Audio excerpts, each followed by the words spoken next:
You can be deeply in love and still feel alone in a relationship, and that's one of the most confusing emotional experiences there is. Nothing dramatic is happening, no betrayal, no explosive conflicts, and yet something in your chest feels heavy. You're lying next to someone who cares about you, but something feels missing.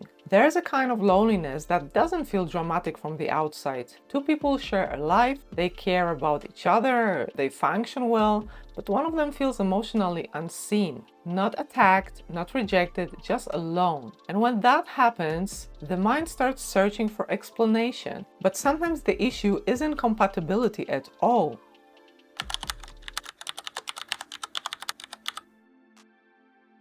Adult relationships activate childhood patterns, not consciously, but in the nervous system. And once you see that, things begin to make sense. We don't just react to what is happening, we react to what it reminds us of. If you grew up with an emotional inconsistency, someone who loved you but wasn't always emotionally available, your system learned to monitor closeness carefully. So when your partner withdraws, even slightly, it doesn't feel small for you, it feels familiar. And suddenly you're reacting not only to the present moment, but to your history.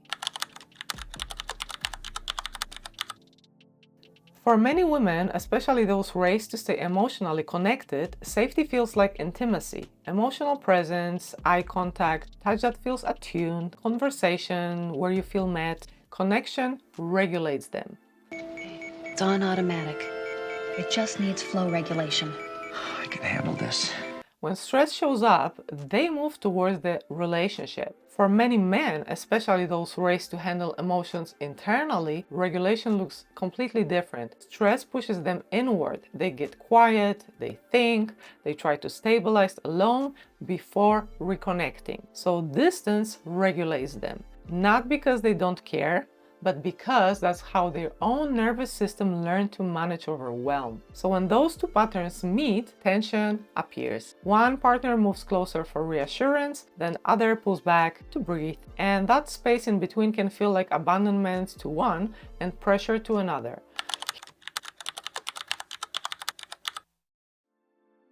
Here's where it becomes more suitable. Often the words we use in the relationships are pretty much the same. We both say, I care.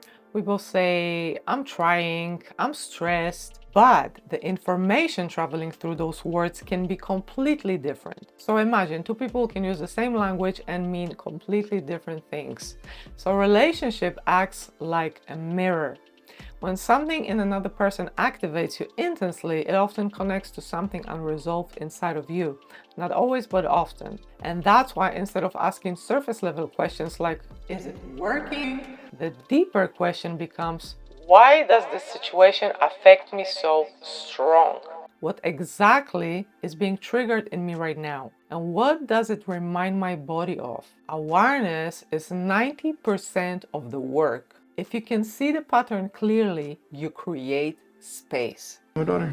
Well, Lulu, she's bringing her into my awareness. And the remaining 10% is choice. Will I react automatically or I respond consciously? And at some point I realized I had been asking pretty much the wrong question. I kept asking, are we compatible? But that assumes the issue in personality. It keeps you in the evaluation mode, scanning for proof that something is broken within you. So I separated those two things, compatibility and awareness. Compatibility is about preferences, but the awareness is about patterns. Two very different nervous systems can build something stable if both people are conscious of their triggers. So the real question becomes, are we both aware what gets activated within us? Do we understand our reactions when they show up? That changes everything, shifting that perspective. But awareness alone is not enough, my friend. You also need self-respect. You need standards, because understanding a pattern doesn't mean tolerating everything.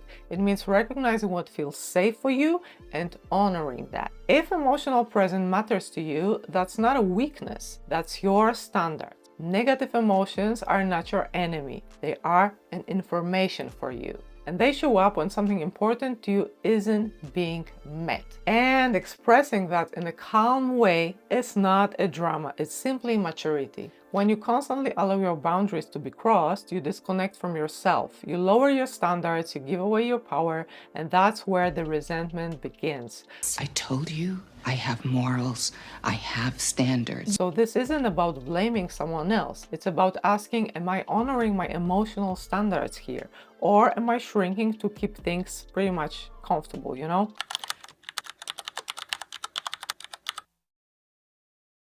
It's not your job to emotionally train your partner, and it's not healthy to silence your need for intimacy just to avoid tension. You deserve attunement. And that doesn't mean forcing someone to become someone else. It means expressing what safety looks like for you clearly. Instead of saying, you never show up for me, I don't need you to fix anything. I need you to stay present with me for a moment. Simple and clear. And that's not a conflict. That's clarity. If you feel alone next time to someone you love, pause before labeling the relationship a failure. Look at the pattern. Look at what your nervous system learned about closeness many years ago. And look at whether awareness is present on both sides.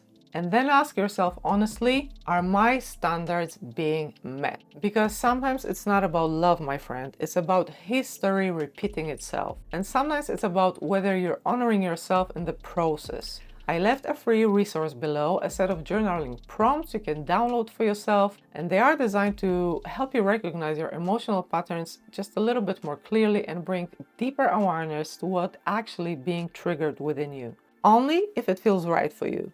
And if something in this feels familiar, let me know in the comments. I read them all. And I'll see you on the next one.